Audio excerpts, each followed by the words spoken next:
오페라의 유령, 그리스, 지킬 앤 하이드, 그리고 마이 페어 레이디, 로미오와 줄리엣. 이 작품들은 모두 한 젊고 실력 있는 여배우가 주인공을 맡은 작품들입니다. 그녀는 뮤지컬계에 데뷔하자마자 그야말로 폭발적인 관심과 사랑을 받았는데요. 바로 뮤지컬 배우 김소연 씨입니다. 그녀가 이번에 지금의 김소연을 잊게 한 작품, 오페라의 유령의 크리스틴 역으로 다시 관객 앞에 섰습니다. 자, 문화다큐 특별한 만남, 오늘은 우리의 영원한 크리스틴, 뮤지컬 배우 김소연 씨를 만나보겠습니다.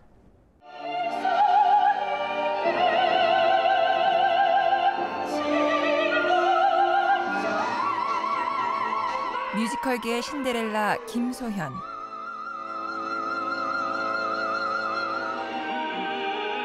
(2001년) 국내 초연 뮤지컬 오페라 유령에서 여주인공 크리스틴 역으로 혜성처럼 등장한 그녀. 데뷔 무대부터 세계적인 대작 뮤지컬의 여주인공을 차지한 그녀는 그야말로 공연계의 신데렐라였다. 이후 그리스를 비롯해 마이 페어 레이디, 지킬 앤 하이드, 로미오와 줄리엣 등 연달아 대형 뮤지컬의 여주인공을 도맡아가며 차츰 실력을 인정받기 시작한다. 정통 성악파 출신 뮤지컬 배우 김소연. 서울대학교 성악과를 졸업하고 동대학원 음악대학원에서 석사 학위까지 마친 그녀는 사실 세계적인 오페라 가수를 꿈꾸던 정통 성악파였다. 선배의 권유로 우연히 보게 된 뮤지컬 오페라의 유령 오디션. 호기심으로 참가한 오디션에서 당당히 여주인공 크리스틴 역의 캐스팅. 그녀는 지금 뮤지컬에 죽고 뮤지컬에 사는 천상 배우가 돼버렸다. 2008 한국 뮤지컬 대상 여우주연상 수상에 빛나는 떠오르는 뮤지컬 스타. 2009 마니아가 뽑은 최고의 여배우.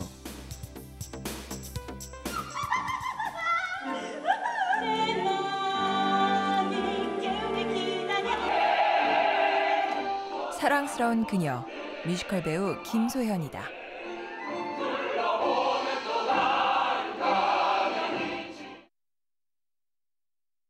안녕하세요. 반갑습니다. 안녕하세요. 네, 지금 크리스틴으로 네, 다시 관객들 만나게 되셨어요. 네, 너무 행복하기도 하고 설레기도 많이 했는데 전에 데뷔했을 때 생각도 많이 나고 그때는 이제 너무 잘 몰랐었을 텐데 지금은 그때보다는 조금 더 책임감도 느껴지고 그래서 초반에 많이 힘들었는데 지금은 너무 행복하게 잘 공연하고 있습니다. 네. 처음 초연이 언제였죠?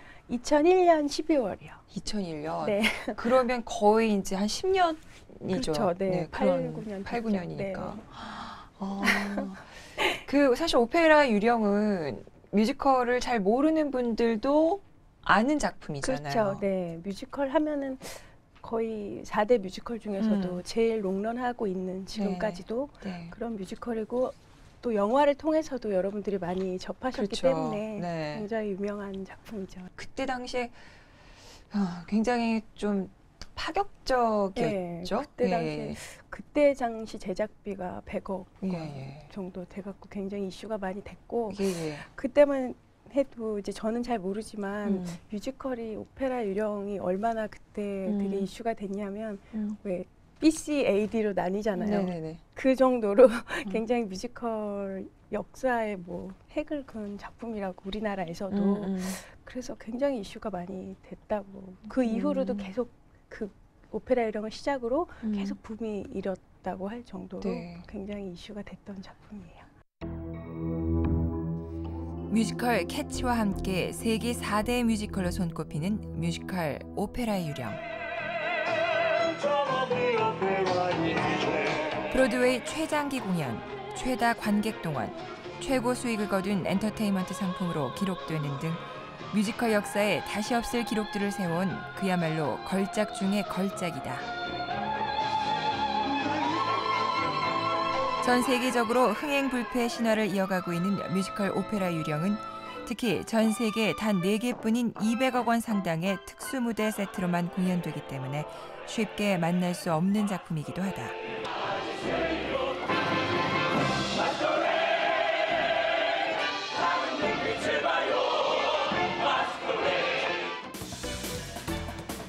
국내에서 오페라 유령이 초연된 2001년부터 우리나라에도 뮤지컬 전용 극장이 생겨났으며 마니아층이 형성되는가 하면 대중스타의 진출도 활발해져 국내 뮤지컬 산업의 대중화가 본격화됐다.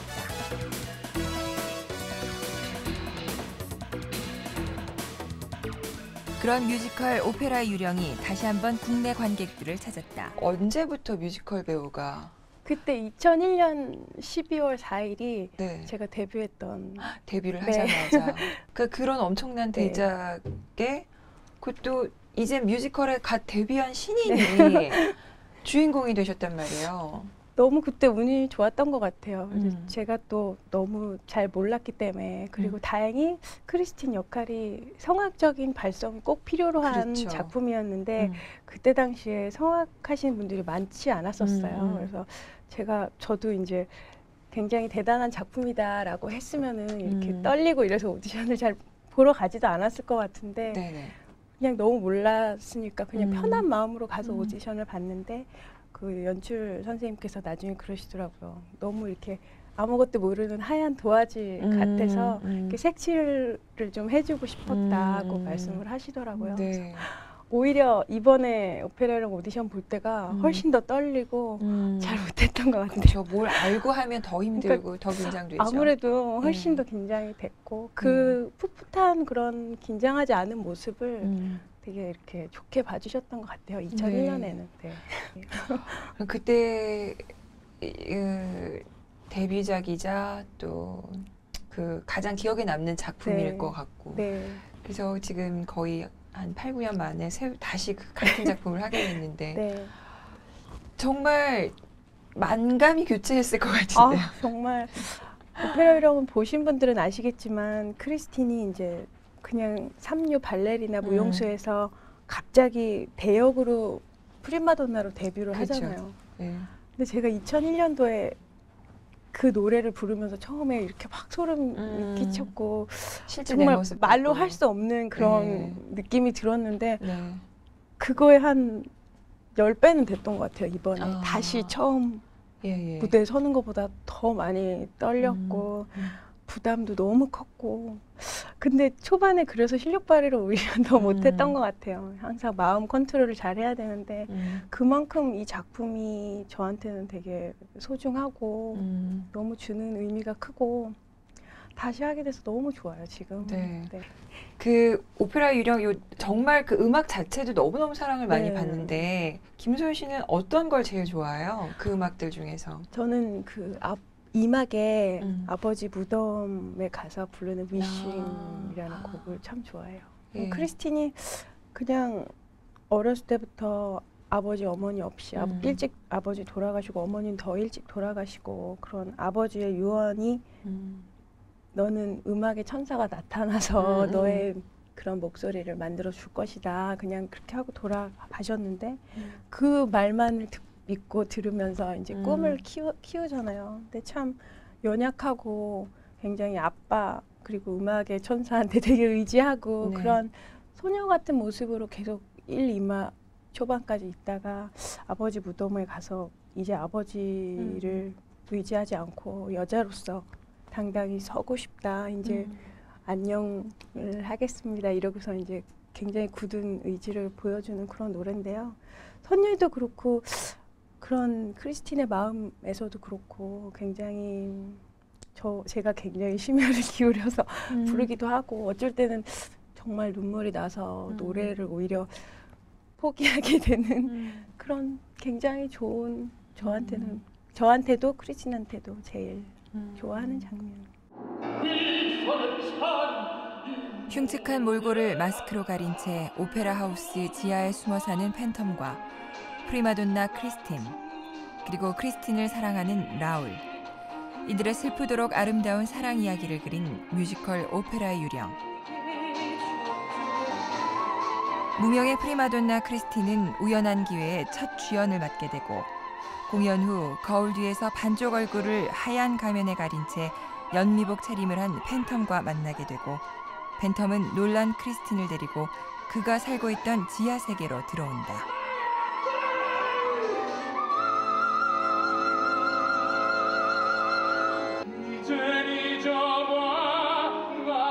그곳에서 그녀는 팬텀의 놀라운 음악적 재능을 발견하고 그에게서 묘한 끌림을 느끼게 된다.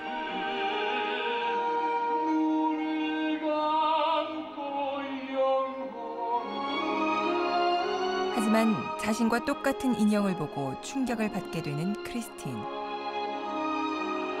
장래가 촉망되는 프리마돈나 크리스틴, 그녀를 사랑하는 라울, 그리고 그녀의 사랑을 받고 싶은 팬텀.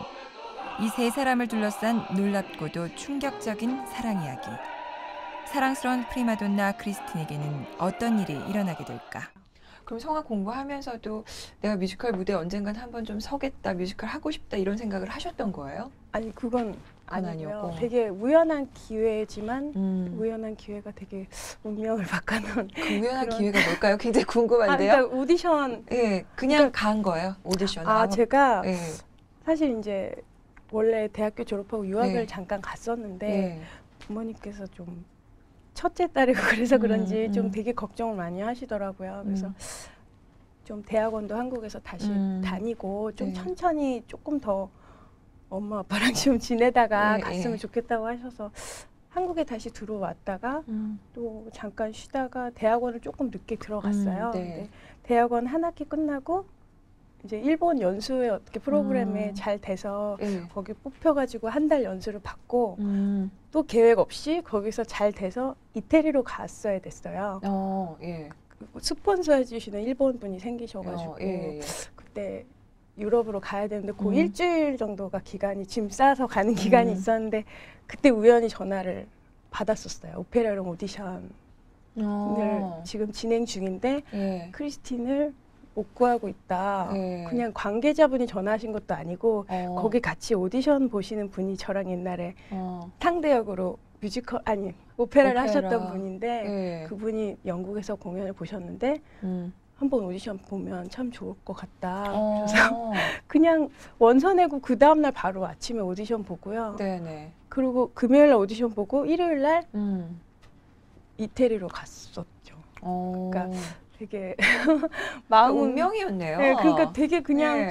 편하게 오디션 보고 나중에 이제 되고 나서 됐다 그래서 참 기분은 좋았는데 나중에 이제 신문에 나고 막 이러면서 와 이렇게 대단한 건 줄 알았으면 정말 떨려서 네. 내가 못할 것이다. 해낼 수 없을 것이다 생각해서 오디션도 안 봤을 것 같아요. 그때 뭐 부르셨어요? 그게 라크메라고 오페라 네, 예. 굉장히 하이 소프라노들이 콜로라투라가 부르는 그 종의 아리아 예. 불렀었어요.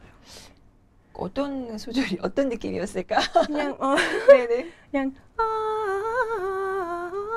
약간 인디안 뭐 그런 풍의 그런 노래인데요. 예. 그럴 때 노래가 딱 끝났더니 그 오페라용 악보를 한 4곡을 주시면서 즉석에서 불러보라고 그러셔갖고 막 보고서 노래 부르고 그 다음에 일단은 오디션 다른 분들 진행하시고 그때 제가 아침에 10시에 오디션을 봤거든요. 이따가 무용복을 갖고 5시에 다시 오래요. 그래서 그날 저녁에 또 가서 1시간 넘게 다시 오디션 보고 막 갑자기 무용도 하고 그랬었어요. 되게 그러면은 그 무대에 올려지기까지 네. 그러면은 연습 그건 한 얼마나 하셨어요?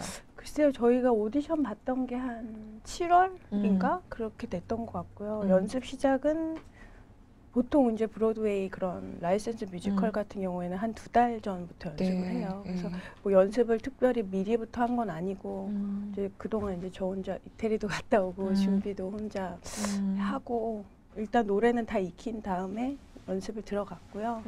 그때 사실 저는 그 메인 크리스틴이 아니라 얼터넷이라고 해갖고 주 8회 중에 3회 정도 하는 선배님이랑 같이 그래서 사실 연습 기회도 굉장히 많이 갖지는 못했었어요. 무대 오르기 전까지. 그래서 이렇게 연습을 해서는 도저히 못하겠다. 그래서 남들보다 한 2시간 먼저 가고 또 2시간 늦게 오고 그래서 너무 어떻게 이렇게 생각하기에 굉장히 쉽게 데뷔했다고 그래서 그냥 되게 욕먹거나 그러고 싶지가 않았고 제 자신한테도 훨씬 더 많은 남들보다 준비 기간이 짧기 때문에 더 열심히 정말 눈물 흘려가면서 했던 것 같아요.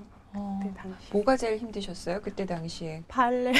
발레요? 발레가 사실 오페라를 하면은 굉장히 이렇게 동작이 많은 게 아니잖아요. 그래서 워낙에 좀 약간 몸치라서 그 발레리나 역할을 한다는 것 자체가 너무 힘들었어요. 그래서 발레 하는데 굉장히 많은 시간을 들였던 것 같고 그래도 다행히 성악적인 목소리가 필요로 했기 때문에 노래에 대한 것보다는 이제 연기적인 면이나 그리고 오페라는 마이크를 쓰지 않는데 이제 마이크를 저희는 머리에다 달고 하잖아요. 그래서 그런 것들에 대해서 연습 기간에 굉장히 남들보다 더 좀 신경을 써서 했던 것 같아요.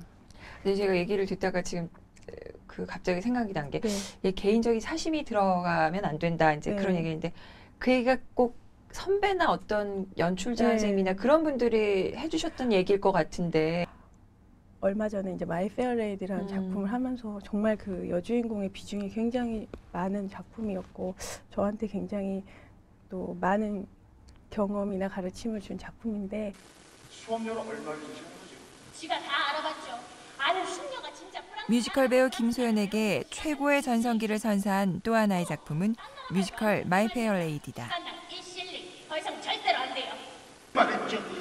일라이자. 오드리 헵번 주연의 영화로 더 많이 알려진 버나드 쇼의 원작을 바탕으로 카메론 맥킨토시가 제작을 맡았다. 2008년 올린 국내 무대에서 대선배인 윤복희와 함께 연기한 김소연은 주인공 일라이자 역을 완벽하게 소화해냈다. 그때 당시에 윤복희 선생님께서 넌 이걸 제대로 하지 못하면 지구를 떠나라고 막 그러셨어요. 그 부담감이 또 지금만큼 되게 컸던 작품인데 그때 정말 연습실에서도 한 발자국 걷는 게 너무 힘든 거예요. 선생님께 여쭤봤었죠. 그랬더니 정말 진지하게 이렇게 손을 잡아주시면서 너의 개인적인 그런 욕심이나 사심이 네 자신이 거기 조금이라도 들어가 있으면 아무것도 할 수가 없다. 하지만 그냥 너무 쉽지 않니? 그 사람이 되면 되잖니? 이렇게 말씀을 하시는 거예요. 근데 당시에는 그거를 정말 이렇게 100% 이해가 안 가더라고요.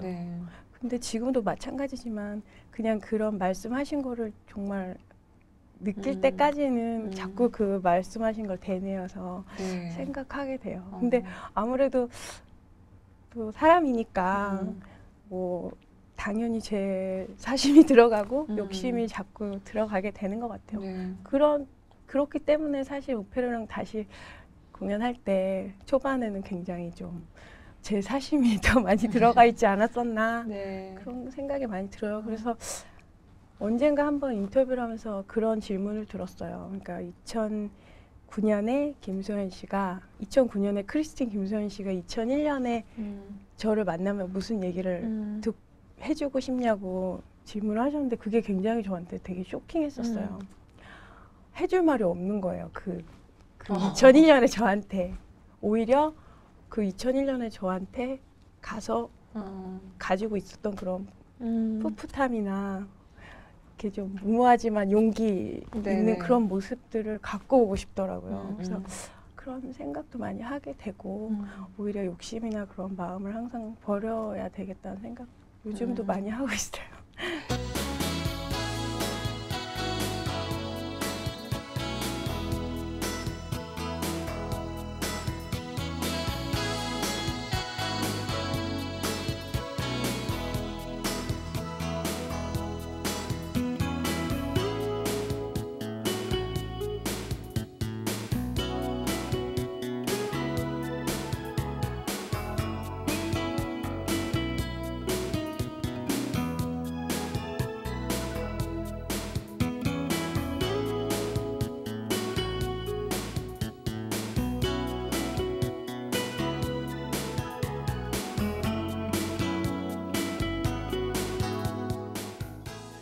뮤지컬 출연한 작품이 그러면 몇 개죠?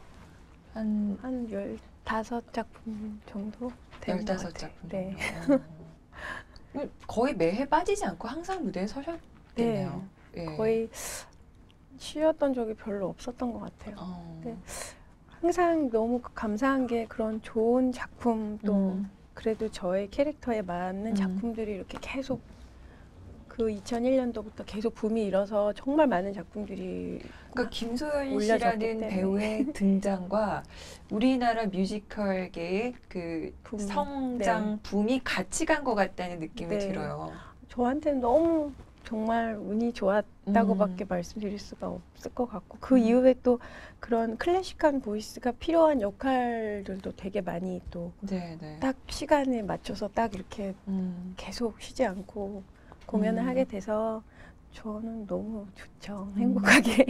네. 그럼 이제 이 오페라 유령은 뭐 여러 가지로 의미가 있는 작품이니까 그럼 그거는 빼고 네. 나머지 작품들 중에서 정말 이 작품 너무 나하고 어울린다. 정말 기억에 남는다 하는 작품이 어떤 거예요? 저는 지킬앤 하이드 엠마 역할이 그때 2004년 초연 때 제가 참여를 했었는데 엠마라는 캐릭터야말로 사실은 자기 자신이 들어가고 그러니까 여배우로서의 욕심이 들어가면은 표현을 할 수가 없는 그런 역할이에요. 그래서 엠마가 뭐 자기 자신을 무대에서 드러내려고 해서도 안 되고 항상 헨리 지킬이잖아요. 네네. 지킬을 뒤에서 보좌해주고 아껴주고 무슨 일을 하든지 이해해주고 그게 이제 여배우로서 무대에서 존재감을 드러내는 것과 그 역할과 굉장히 많이 충돌을 일으켰어요. 사실. 그래서 너무 많이 생각을 하고 자기 자신을 버리려고 정말 많이 노력했던 작품인데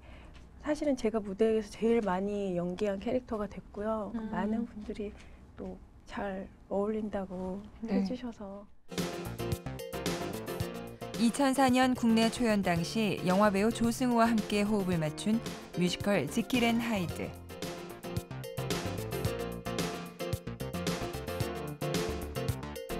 그리고 그녀에게 한국 뮤지컬 대상 여우주연상이라는 큰 영광을 안겨준 뮤지컬 마이 페어 레이디.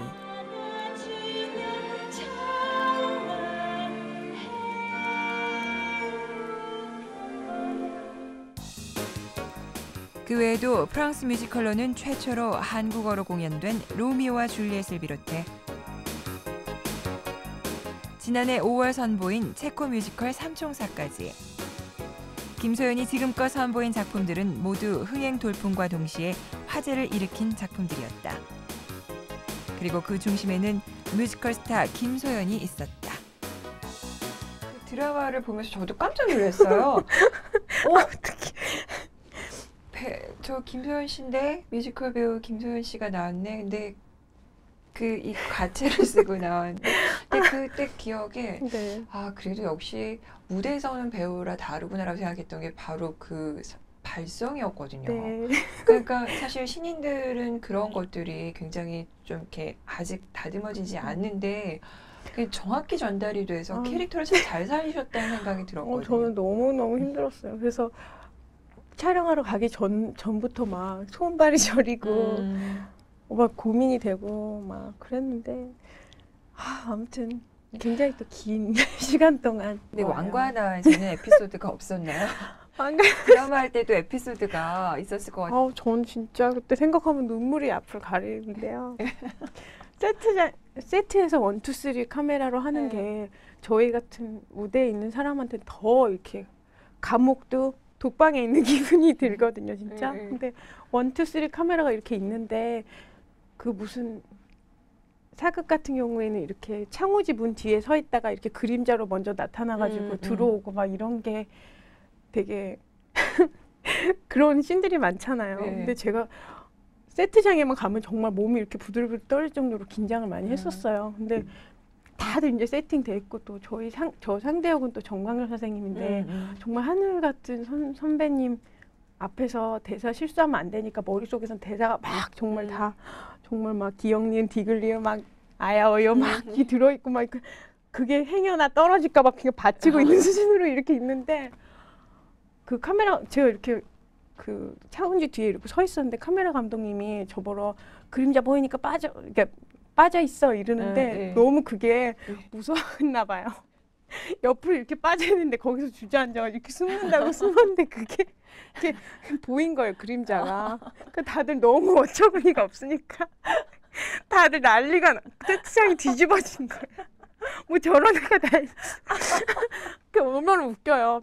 비키라는데 갑자기 그림자가 쑥 줄어가지고 이렇게 바닥에서 웅크리고 있는데 너무 저는 진짜 막 눈물이 앞을 가리는데 저는 웃으면 안 되잖아요. 네. 근데 막 진짜 이러면서 대사를 했죠. 그때는 잊을 수가 없어요, 진짜. 그래도 이제 열심히. 앞으로도 뭐 드라마 출연을 네. 뭐 또 계획하실 수가 있겠죠?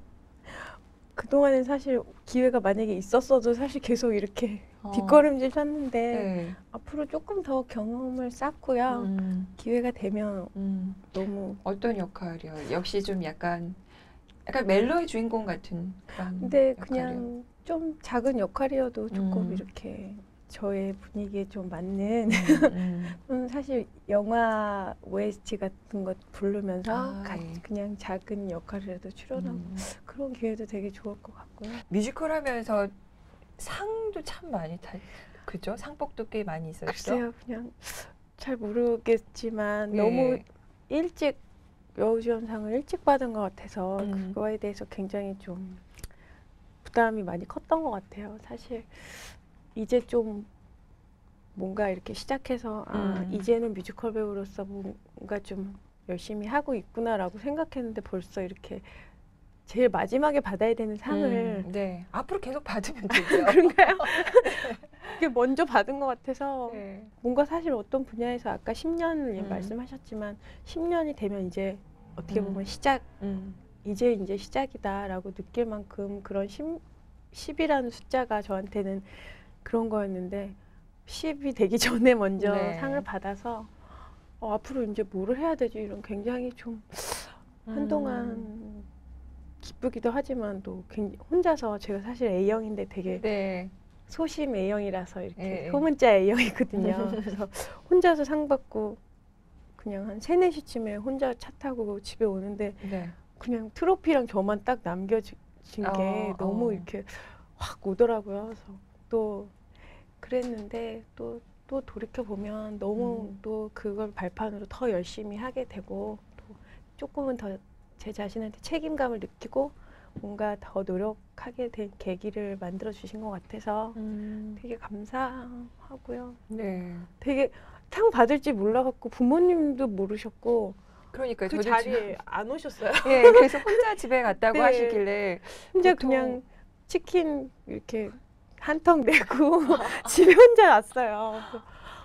얼마나 모르셨냐면 제가 상 받고서 막 이러면서 마지막에 이제 분장실에서 이것저것 챙기는데 갑자기 집에다 전화도 안 했더라고요. 집에 전화를 했더니 남동생이 받아요. 그래서 네. 남동생한테 나 상 받았어. 그랬더니 무슨 상? 이러는 거예요. 그래서 여우주연상 받았다 그랬더니 어디서? 이러는 거예요. 그래서 엄마도 되게 놀라시고 그 정도로 너무 예상하지 못했기 때문에 진짜 그때 수상소감 보면 너무 창피해요. 혼자서 인생을 막 다 마감하고 막 살고 그런 것처럼 막 혼자서 막 이상한 말을 했더라고요. 그래서 후회했어요. 되게 그럼 좀 뭐라도 준비하고 뭐라고 그때 하셨어요? 그때 막 혼자 뭐 아빠가 시집가라 그랬는데 뭐 어쩌고 저쩌고 막 열심히 앞으로 이 상 받았으니까 더 열심히 하고 막 지금 생각도 안 나요. 혼자 막 갑자기 제 성격이 막 나와서 막 주저주저 혼자 눈물 콧물 범벅돼서 했던 것 같아요. 네. 가족들 얘기 좀 하죠. 네. 진짜 얘기 나온 김에 네. 그 어머니도 성악하셨고 네. 여동생 남동생도 다 성악한다고요. 어머니가 이제 저희 선배님이시고요. 엄마한테 사실 제가 학교 들어가기 전 초등학교 들어가기 전부터 바이올린을 하고 고2 때까지 바이올린을 했었어요. 예. 근데 어머니는 너무 성악을 시키고 싶어 하셔가지고 그러니까 저는 얼마나 노래에 가까이 살았냐면 제가 저 만삭일 때 어머니가 대학원 졸업 독창회를 하셨어요. 제 예정일이 한 달 남겨져 있는데 그러니까 어머니가 네, 만삭일 때. 어머니가 만삭일 때 제가 이상하게 얘기했네. 자꾸 순간 할게요. 아니 괜찮아. 그러니까 어머니가 김소연 씨를 갖고 저를 만삭이셨을 가지고 때. 만삭이셨을 때 네네. 대학원 졸업 독창회를 하셨는데 한 달 예정일을 남겨놓은 상태였는데 너무 무리를 하셔가지고 제가 한 달 일찍 났어요. 그러니까 어머니께서 말씀하시기로는 엄마 인생에서 제일 열심히 성악을 할 때 네가 계속 뱃속에 있었고 그다음에 또 엄마가 계속 학교 나가시고 학생들 가르치셔가지고 맨날 피아노 밑에서 잠들고 그래서 5살 때 그 대학 입시곡을 막 혼자서 막 이러면서 불렀대요. 그 정도로. 그래서 노래는 그냥 저한테는 너무 생활 속에 가까이 있었기 때문에 노래를 전공하고 싶은 마음은 전혀 없었어요. 근데 엄마가 중학교 올라갈 때 되니까 성악으로 중학교 가자. 고등학교 올라가려고 그러니까 성악으로 고등학교 가자. 계속 그러셨는데 저는 계속 나는 노래가 직업이 되는 거는 이해를 할 수가 없다. 막 이렇게 막 특별히 반항하고 이러진 않았는데 그거에 대해서 굉장히 별로 안 좋아했었다고 그래야 되나? 저는 막 가요 듣고 막 이러고 있었는데 고2 겨울방학 때 라보엠 CD를 미렐라 프레니가 판 라보엠 CD를 갖다 주셨는데 저한테 그게 되게 쇼킹했었어요. 너무 그렇게 항상 들어왔던 건데 뭔가 새롭게 느껴져서 다 정말 뒤로 하고 맨날 그 CD만 듣고 갑자기 이제 엄마한테 노래를 배우기 시작해서 너무 또 그때는 사실 운이 좋게 1년 만에 또 학교를 들어가게 됐고요. 어머니는 계속 그렇고 학교도 나가시고 활동하시고 또 제 동생은 피아노를 여동생은 전공했었는데 동생은 또 목소리가 굉장히 엘토예요. 저는 하이소프라노고 엄마는 메조시거든요. 그래서 새 그 파트가 다 있어요. 남동생은 근데 성악은 아니고요. 지금 의대. 그래요? 아버지 쫓아서 여자들은 엄마 쫓아가고. 네, 그래서 5명이 다 동문. 매번 공연 때마다 꼭꼭 오시죠?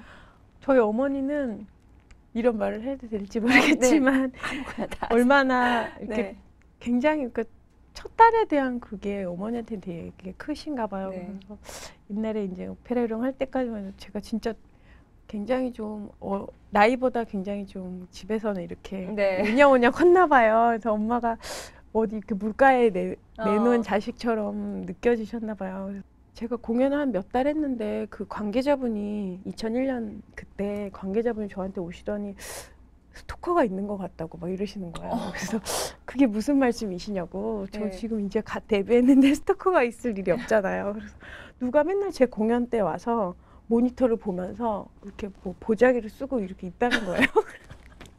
그래서 근데 막 중얼중얼한대요. 그래서 그럴 리가 없는데.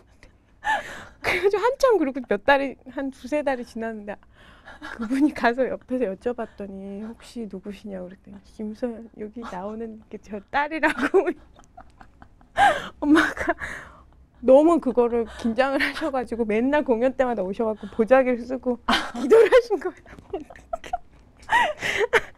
그래가지고 그 다음에 그 관계자분이 너무 감동을 받으셔서 계속 티켓을 뒷자리라도 한 번씩 주셨다 그러더라고요. 지금 그 열정은 없어지셨는데요. 와, 되게 감사해요, 사실.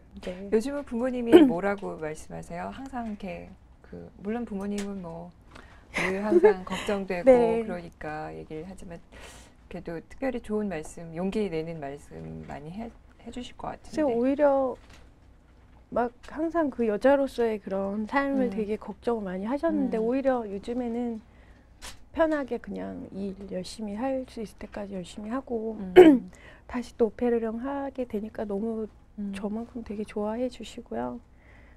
공연 몰래 와서 또 친구분들 모시고 와서 보시고 오히려 부담을 안 주시려고 더 하시니까 더 이제 잘하고 싶고 가족들한테는 항상 되게 화목한 가정이고 그래서 너무 좋아요. 감사하고. 결혼은 언제쯤 하고 싶으세요? 근데 지금 원래는 사실 여기 대본에 없는 질문인데 그런데 그냥 갑자기 궁금해지네요. 글쎄요, 그냥 결혼을 되게 하고 싶기도 하고 이렇게 안정되게 산다는 게 되게 좋잖아요. 또 이렇게 사랑하는 남자랑. 근데 오히려 요즘 들어서 그렇게 결혼을 급하게 왜냐하면 잘 모르지만 평생을 한 사람하고 이렇게 살아야 되는데 섣불리 나이나 뭐 이런 환경에 치여서 결혼을 빨리 해갖고 후회하는 것보다는 천천히 진짜 나타날 때까지 기다렸다가 부담 갖지 않고 그냥 잘 맞춰서 하는 게 좋지 않나 그런 생각이 들더라고요. 같이 공연했던 남자 배우 중에 이상형에 제일 가까웠던 사람이 누가 있을까요? 아 어떻게 글쎄요. 그냥 많이 했죠. 그동안 네, 상대 많이. 배우가 워낙 많아서. 제가 상대 배우 복이 되게 많은 배우라고 네. 그러시더라고요. 네. 너무 좋으신 분들 많이 네. 만나서 이분은 이게 좋고 이분은 이게 좋고 다 이렇게 짜집기 하고 싶은데요. 근데 역할로서 제일 매력이 느껴지는 건 사실은 팬텀이에요. 라울이 아니라. 네. 약간 원래 여자들이 그렇잖아요. 모성애나 동정심을 네네네. 사랑이라고 착각이라고 말해도 되는지 모르겠지만 굉장히 이렇게 좀 보호해주고 싶고 안아주고 싶고 모든 사랑은 다 연민에서 시작하는 그러니까요. 거예요. 네. 요즘 또 하고 있는 작품이 그래서 그런지는 네. 모르겠지만 네. 굉장히 팬텀한테 많은 그런 마음을 느끼게 되는 것 같아요.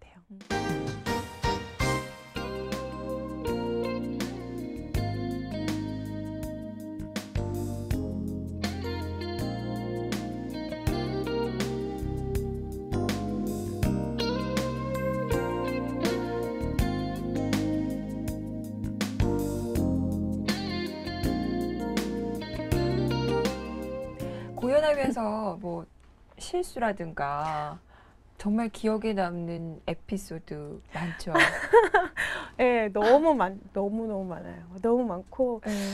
제가 막 대사를 잊어버린다거나 무슨 뭐 실수한다거나 그런 거는 거의 없는데 딱 한 번 그 엠마 역할 할 때 네. 엠마가 첫 등장이 되게 이렇게 약간 도도하고 우아하고 막 이런 건데 그 약혼식에 그 옛날에 그런 약간 정락결혼 비슷하게 할 뻔한 그 남자가 와가지고 너 결혼하면 안 된다고 막 얘기하는 건데 탁 부딪히면서 안 돼, 난 뭐 그럴 수 없어 이런 건데 그거를 뭐 어머니가 떠나시죠, 아버지는 엄격했죠 막 이러면서 탁 도도하게 얘기를 하는 건데 지금으로서도 왜 그런지 아무 이유도 없고 제가 처음이자 마지막으로 실수를 했던 거예요. 한 6년, 아니 5년 전에 네. 왈왈왈왈 눈이 시뻘개지더니 눈물이 뚝뚝 떨어지고 어떡해. 더워. 정말 충격적인. 관객들은 다 알아챘고요. 모르겠어요. 근데 그 얘기를 저는 분명히 왈왈을 했는데 아무도 그 얘기를 안 하시더라고요. 그래서 미스테리로 남겨져 있어요. 설마 그랬을까라고 모르겠어요, 진짜. 생각을 했어요. 네. 조연이나 일반 엑스트라는 해본 경험이 없죠. 그러니까 조연 같은 아주 신인 시절 그런 거 겪은 게 아무래도 처음 데뷔를 너무 좋게 네. 해서 그런지 조연 뭐 그냥 사실 지킬의 나이드 엠마 역할도 사실은 조연급이거든요. 엠마 역할 그걸 조연으로 네, 네네. 글쎄요. 근데 네. 이런 말씀드리면 되게 죄송하지만 그냥 엑스트라나 이렇게 앙상블 역할은 사실 그렇죠. 못 해봤어요. 그래서 그렇게 사실 단계별로 이렇게 차근차근히 이렇게 쌓아 올라갔어야 되는데 그렇기 때문에 제 자신 그거야. 뭐 배우들마다 이제 갈 길을 다르고 또 그렇긴 하지만 어쨌거나 그런 것을 꼭 겪어야 되는 건 아니지만 근데 그런 것을 겪고 있는 후배들을 보면서는 많이 좀 선배 입장에서 보듬어 주기도 하고 다 그렇게 이끌어 주기도 하고 그래야 되겠네요. 제가 그런 과정을 겪어보지 못해서 사실은 더 그런 친구들한테 정말 제가 그 단계별로 올라가야 되는 그런 것들을 정말 나중에 굉장히 거기에 목말랐었어요. 너무 뭐 행복한 고민인지 모르겠지만 사실 저한테는 그런 과정이 거의 없었기 때문에 오히려 더 많이 힘들었고 그런 기본기가 너무 부족했기 때문에 그 외에 제가 무대 위에 있는 시간 말고는 훨씬 남들보다 더 많이 피나는 노력을 스스로 찾아서 했어야 됐고 그렇기 때문에 저는 그런 과정들이 정말 소중하고 필요하다고 생각을 하고요. 사실 모든 직업이나 그런 분야가 그렇지만 굉장히 무대 위에서의 화려한 시간은 그 뒤에서보다 굉장히 짧고 그렇기 때문에 다들 너무 잘 아시겠지만 좀 그런 화려한 면보다는 저희는 그 무대 뒤에 연습실에서 정말 그보다 정말 100배, 200배 너무 힘들기 때문에 그런 화려한 면만 보고선 그냥 쉽게 하지는 않았으면 좋겠어요. 네. 그만큼 무대에서 2시간 반을 그런 NG 없이 저희는 계속 그걸 유지해야 되기 때문에 그만큼 체력이나 뭐 라이브에 대한 실력이나 저는 춤은 잘 못 추지만 그런 춤이나 연기나 모든 것들이 다 정말 그때 준비 과정에서 이루어지기 때문에 한 단계 한 단계 소중히 생각하고 잘 차근차근히 밟아 나가는 게 정말 소중한 시간인 것 같다는 생각이 들어요. 네, 처음부터 이제 주인공이 될 수 있었던 가장 큰 요인 중에 하나가 물론 여러 가지가 네. 있겠지만 워낙 이제 성악으로 잘 네. 다듬어진 그 기본 그 음악성 이런 것이 아니었을까 싶은데 그러면 한편으로는 계속 성악을 조금 더 하고 싶다는 생각도 중간중간에 또 들을 그렇죠. 네, 했었을 사실 것 같기도 하고요. 그게 지금도 계속 되고 음. 있는 것 같아요. 다행히 목소리가 클래식한 부분도 제가 평상시에 연습을 많이 아직도 하고 있고 제가 그때 이제 못다한 대학원도 한 5년 동안 계속 꾸준히 다니면서 성악적인 부분에 대해서 놓지 않고 있기 때문에 네. 그리고 아무래도 클래식을 전공했으니까 나중에 또 크로스오버 쪽이나 이렇게 클래식한 쪽 그리고 오페라도 만약에 기회가 주어지면 언제든지 하고 싶고 그거에 대해서 뮤지컬이다 오페라다 이렇게 딱 그 선을 긋고 싶은 마음은 사실 오히려 다른 분들보다 더 없거든요. 그래서 언젠가 되면 네. 어떤 거 하고 싶으세요? 제 소원은 라트라비아타의 비올레타. 예. 지금도 전체 스코어를 다 외우고 있어요. 정말 너무너무 좋아하는 작품이고 예. 2작품을 되게 좋아하는데 라보엠. 라보엠이요. 근데 제가 학교 다닐 때 이제 라보엠의 미미 역할은 한번 했었거든요. 네네. 그래서 트라비아타는 꼭 한번 해보고 싶은 역할이에요.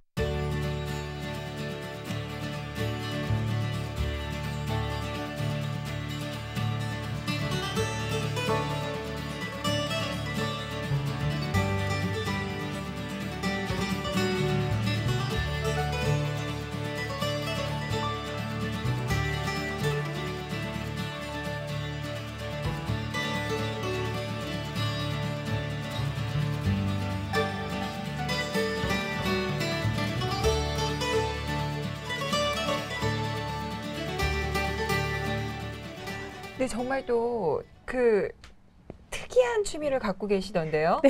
그러니까 저는 사실 맨 처음에 네. 김소연 씨 취미가 그 얘기라고 했을 때 의외다. 잘 매칭이 안 된다 생각을 했었었는데 오늘 만나서 얘기 나눠보니까 충분히 그럴 만하다는 생각이 네. 취미가 좀 특이하죠. 네. 그 컴퓨터 게임 되게 좋아하고요. 네.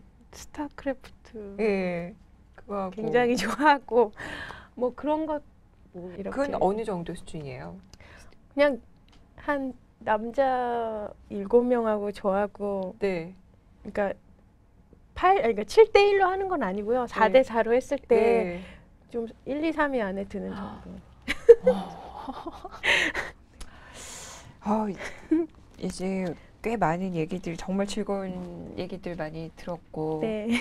끝으로는 이게 제가 개인적인 네. 부탁인데요. 네. 제가 그 오페라 유령 중에서 저는 사실 제일 좋아하는 부분이 그 우리나라 제목으로는 잘 모르겠지만 네. 포인트 오브 노 리턴이 네네네. 그거거든요. 그거를 혹시 조금 불러봐 주실 수 있을까요?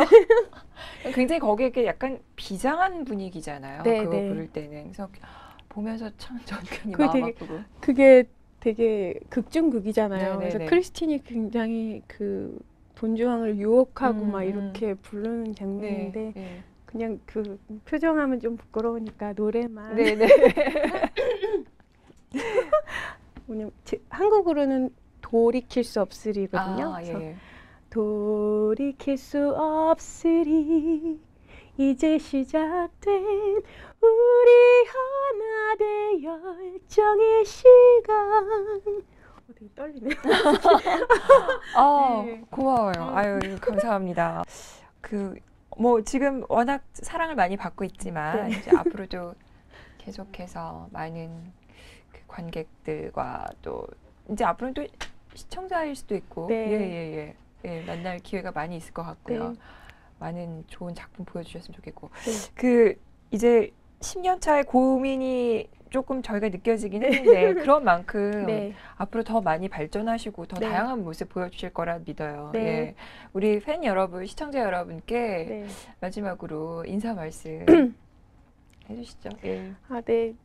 사실 제 이름으로 이렇게 토크를 하고 한다는 것 자체가 되게 낯설지만 너무너무 되게 감격스러워요. 사실은 그냥 정말 저는 아직도 되게 신인의 기분인데 이렇게 나오게 돼서 너무너무 반가웠고요. 재미없지만 끝까지 봐주시는 거 너무 감사드리고 항상 그냥 처음에 데뷔했을 때 그런 첫 모습 그리고 순수한 마음 잃지 않고 끝까지 한 단계 한 단계 밟아 나가면서 열심히 노력하는 배우가 될 거고 어느 장르에 있든지 항상 최선을 다하는 모습 많이 보여드리겠습니다. 어디에 있든지 항상 그냥 행복했으면 좋겠고요. 네, 정말 좋은 시간이었습니다. 근데 뭐 공연 뭐 지금도 너무 잘 되고 있으니까 근데 그게 더 잘 되시길 바라고요. 네. 예, 오늘 아주 김소연 씨 색다른 모습을 볼 수 있는 좋은 시간이었던 것 같아요. 너무 감사드리고 인터뷰하면서 또 다시 이제 제 자신을 발견하게 된 것 같아서 너무 뜻깊은 시간이었습니다. 네. 네. 예, 저희도 나중에 또